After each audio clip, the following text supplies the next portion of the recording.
यह लड़की पहले बहुत सुंदर थी, लेकिन उसने जानबूझकर खुद को बदसूरत बना लिया। वह अपने ब्लाइंड डेट से मिलने के लिए एक रेस्तरां गई, लेकिन अचानक उसने किसी को देखा जो उसके पूर्व प्रेमी जैसा दिखता था, इसलिए वह उसके पास गई और अजीब व्यवहार करने लगी। फिर उसने कहा कि यह आदमी एक निर्दयी व्यक्ति है। उसने सफलतापूर्वक उस आदमी की ब्लाइंड डेट को बर्बाद कर दिया, लेकिन जब उसने उसके चेहरे को ध्यान से देखा तो उसे एहसास हुआ कि उसने उसे किसी और के लिए गलत समझ लिया था। लड़की घबरा गई और उस आदमी से माफी मांगी।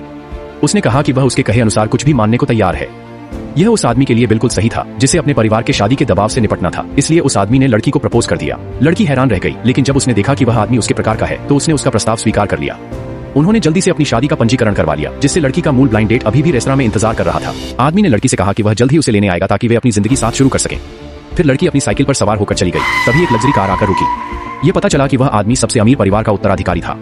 यहाँ तक कि उसके सहायक को भी उम्मीद नहीं थी कि वह इतनी जल्दी शादी कर लेगा। जल्द ही लड़की उस आदमी के घर पहुंची। उसने उसे बड़ा और शानदार पाया। अपनी पहचान छुपाने के लिए आदमी ने उसे बताया कि उसने उसके लिए यह जगह किराए पर ली है। वह सिर्फ उसे एक गर्म घर देना चाहता था, लेकिन लड़की का चेहरा उसकी चिपचिपी बातों को सुनकर असहजता से भर गया। स्नान करने के बाद लड़की बाहर आई। उसकी सुंदरता देखकर आदमी दंग रह गया। उसे विश्वास नहीं हो रहा था कि वह वही व्यक्ति है। फिर आदमी ने शिष्टता से उसकी बाल सुखाने में मदद की। उन्होंने एक शानदार रात साथ बिताई। उसे जगाने से बचने के लिए आदमी चुपचाप काम पर चला गया। उसका सहायक पहले से ही उसका इंतजार कर रहा था। इस बीच लड़की को अपनी दोस्त का फोन आया और उसे एहसास हुआ कि वह देर हो रही है। आदमी ने देखा कि लड़की ऊपर की खिड़की से देख रही है। उसने जल्दी से अपने सहायक को कार ले जाने का इशारा किया और वह पास की साइकिल पर ऑफिस चला गया। लेकिन जब आदमी काम पर पहुंचा तो लड़की भी उसी कंपनी में अपनी नई नौकरी शुरू करने की तैयारी कर रही थी। दोनों जल्दी में थे और एक दूसरे को नहीं देख पाए। फिर लड़की कंपनी के बॉस से मिलने गई, जो उसका नया पति भी था। क्या उसके पति के उत्तराधिकारी होने का रहस्य उजागर होगा? क्या वह लड़की को पहचान पाएगा? अगर आप जानना चाहते हैं तो कृपया मुझे सब्सक्राइब करें।